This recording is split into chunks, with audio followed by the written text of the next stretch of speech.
Olá, vamos para mais uma temática muito importante. Hoje nós vamos conversar um pouquinho sobre a vulnerabilidade social e a judicialização da saúde. Estamos, então, dentro da área de Ciências Humanas e Sociais, Direito, Faculdade de Direito do Sul de Minas.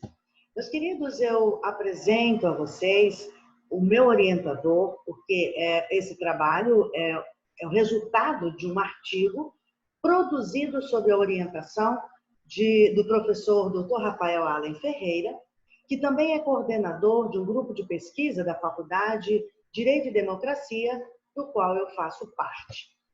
Esse trabalho, de forma muito resumida aqui, para iniciar a nossa conversa, ele possui uma motivação fundamental, que é na compreensão das relações de domínio ou de controle social em torno da saúde. Ou seja, estamos aqui trabalhando a relação entre direito e saúde. E percebe-se um poder que se exerce sobre os corpos, historicamente falando. E esse poder, que se exerce sobre os corpos, que são meticulosamente controlados e seus destinos politicamente traçados, torna-se, então, necessário um travamento de lutas diárias, e essas lutas, elas acontecem para que os obstáculos sejam vencidos, que os objetivos de uma vida boa sejam alcançados. Então, nós vamos conhecer que obstáculos são esses, que as pessoas, que esses corpos precisam vencer. Nós utilizamos, então, o método dedutivo como forma de abordagem e compreensão da seguinte problemática. Até que ponto o Estado, através de seu poder judiciário, deve interferir em questões de cunho político, como, por exemplo, na saúde pública, sem causar prejuízos ao processo democrático do país?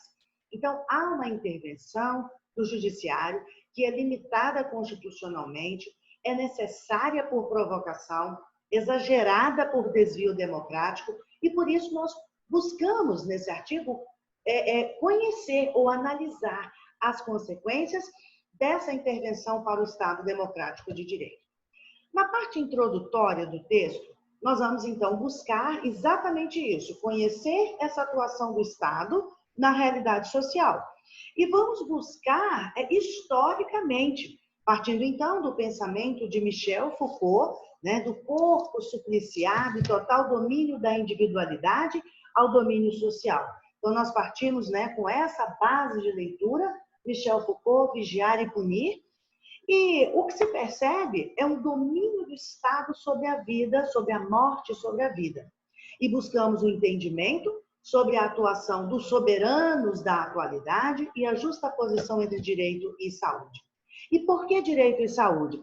Porque a saúde é um direito social, assim como outros direitos enunciados no artigo 6º da Emenda Constitucional 26 de 2064-2010, a saúde ela se apresenta aí como um direito social. Além disso, é uma prestação positiva do Estado, ela deve ser aplicada de maneira imediata, segundo o artigo 5º da Constituição Federal, e faz parte dos fundamentos da República Federativa do Brasil. O primeiro ponto do artigo, ele trata dessa concepção do corpo como realidade política, e é disso que nós vamos conversar. Vamos partir de um julgamento, 2 de março de 1757, que é a data de uma condenação, elucidada em detalhes no primeiro capítulo da obra O Corpo dos Condenados. Daniels é um homem condenado, deveria pedir perdão publicamente, e por causa da sua condição, ele se apresentava nu, de camisola, e levava na carroça que o conduzia uma tocha de cera. E em seguida, ergueria-se um patíbulo e seria torturado em várias partes do corpo, como se fosse um palanque, para que ele ficasse ali à mostra, à vista de todos. Na sua mão direita, ele assegurava a faca com que cometera o crime, queimada com fogo de enxofre.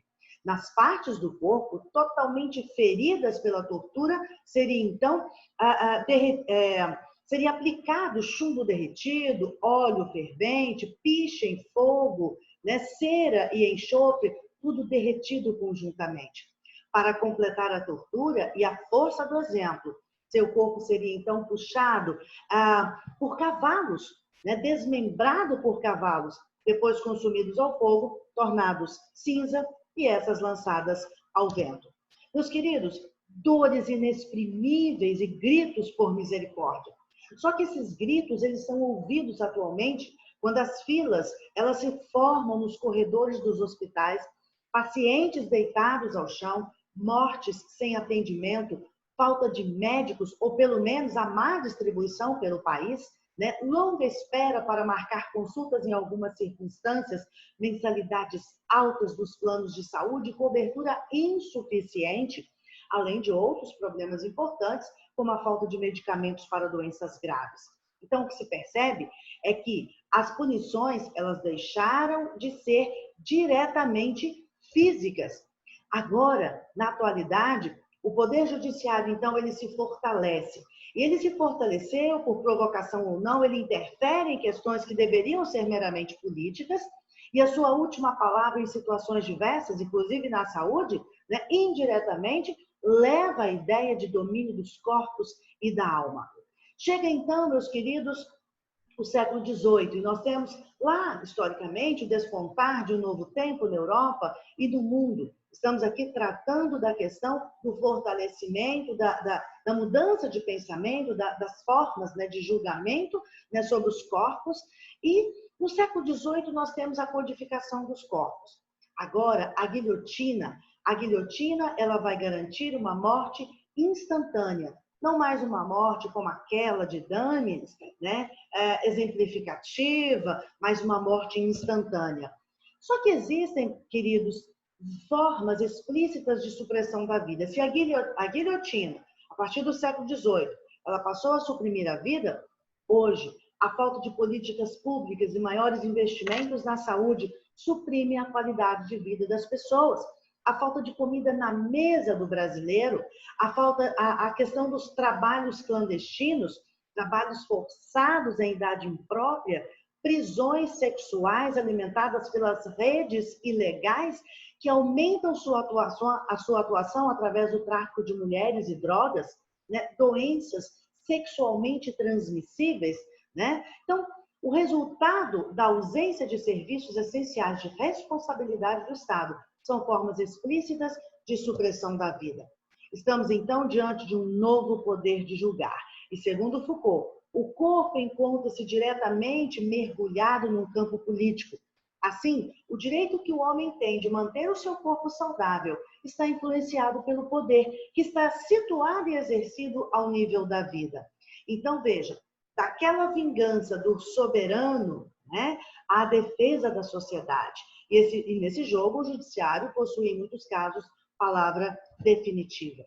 Chegamos, então, na genealogia dos micropoderes, quando os conceitos Foucaultianos de biopolítica e biopoder vai, então, inaugurar, né, um deslocamento em relação àquilo que Foucault pensava ou havia pensado anteriormente em sua obra Vigiar e Punir. Porque nessa obra, Foucault trata de um poder disciplinador. Foucault, ele trabalha a questão do domínio da individualidade. Mas a partir do século XVIII, com esses conceitos de biopolítica e biopoder, esse poder passa a se concentrar, então, na figura do Estado, que apresentou pretensões de administrar a vida e o corpo da população. Então, se antes o Estado possuía poder para gerir a morte, a partir do século XIX, necessário se fez intervenções políticas para gerir vida. E aí, o segundo ponto do artigo, ele coloca a vida, né, que passa a se constituir como elemento político por excelência. Então, toda a dominação social, todo o anseio pelo poder está moldado agora por uma seletividade. E por que eu falo dessa seletividade? Porque, indiretamente, uns merecem a morte para que outros possam viver, né? Uma parte da população vive à margem, né, de todos os arranjos institucionais que traz a aptidão exigida para o cidadão socialmente útil. Então, a condução da história brasileira produziu um processo de marginalização desmesurada. E aí, meus queridos, chegamos no terceiro ponto do nosso artigo e último, que coloca como o judiciário se movimenta na atualidade. Aí nós vamos trabalhar a questão da judicialização. Como já foi mencionado, o direito à saúde é um direito social, né? E como que os direitos sociais eles se implementam? Em via de regra, através de políticas públicas. No nosso caso, né, a política pública da saúde seria, então, a criação do SUS, que é o nosso Sistema Único de Saúde. Meus queridos, e nós estamos, então, nos baseando, né, apoiando no artigo 196 da Constituição da República Brasileira, que define esse direito à saúde como um direito de todos e dever do Estado. Mas acontece, meus queridos, que, como eu coloquei para vocês, houve uma decisão, um acórdão do ministro Celso de Mello, que vai relativizar, né, a questão da busca subjetiva, ou seja, o direito do indivíduo invocar uma política pública, o direito do indivíduo invocar um tratamento que não está coberto pela política pública, que no caso é o SUS. Né? Teoricamente, a pessoa não tinha esse direito, mas isso foi relativizado. O Supremo Tribunal Federal, através desse acórdão do ministro Celso de Mello, né, ele vai relativizar essa ideia.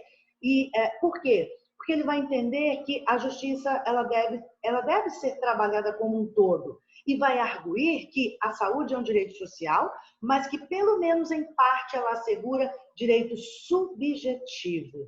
Meus queridos, e por que o tema da saúde tem relevo para esse fenômeno conhecido como judicialização política? Né? Esse é o grande tema, esse é o grande assim, do nosso trabalho.